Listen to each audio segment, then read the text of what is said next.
Magandang araw po. Itong inyong kaibigan kay Jesus, Brother Manny Bautista. Sa po ako senior citizen, 64.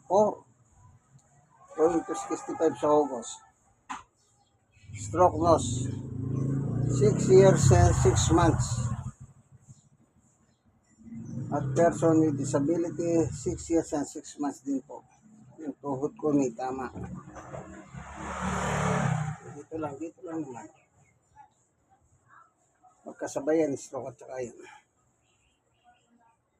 So, maglalaba tayo ng ito, nakababad na po. Babad na. Mahigit ng 30 minutos nakababad yan. Siguradong magamaga na yung dumi niyan, malambot na yung tela. Kaya paanda rin na natin ano. So mag-pray muna tayo bago tayo gumawa ng aksyon.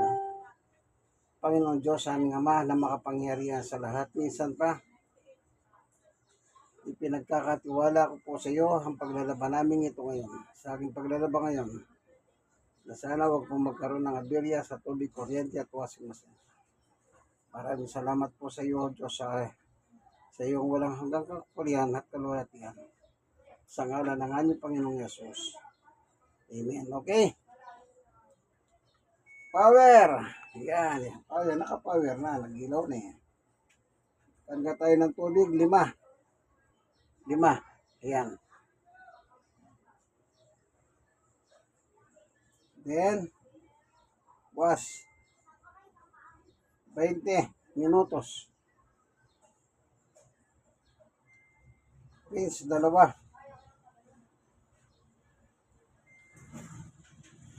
Yan.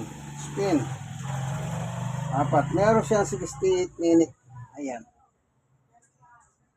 68 minutes. So, start. Yun.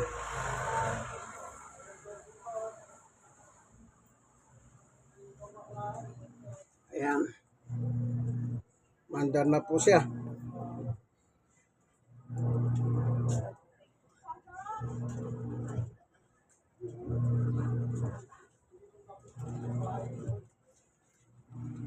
So, pag umiikot po yan, huwag nyo bubuksan itong takip dahil babalik kayo sa simula. After 2 minutes, so, hihinto yan at nagpapadagdag siya ng tubig. Doon mo siya bubuksan at dadagdagan mo siya ng tubig, kaibigan. After 2 minutes. Okay?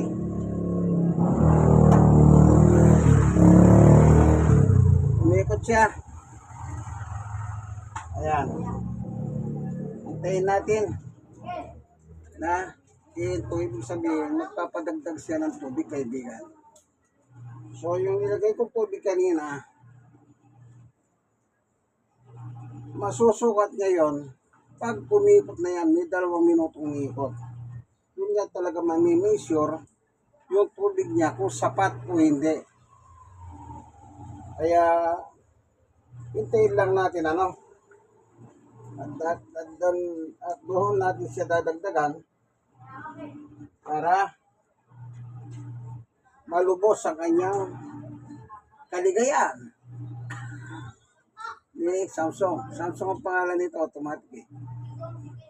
Kaya baka nagtabat, meron akong hose.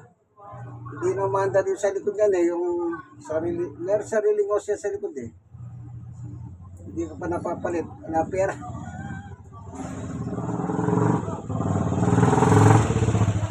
So, antayin natin, hihinto rin yan. Nasa 62 na siya. Simula siya 64, nasa 62 na. Yan, hihinto na. So,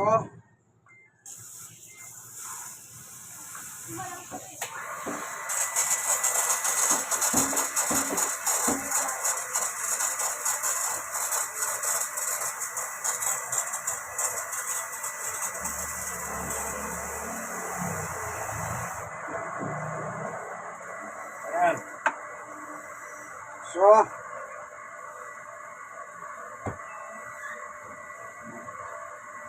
Ngayon, nag-resume siya uli.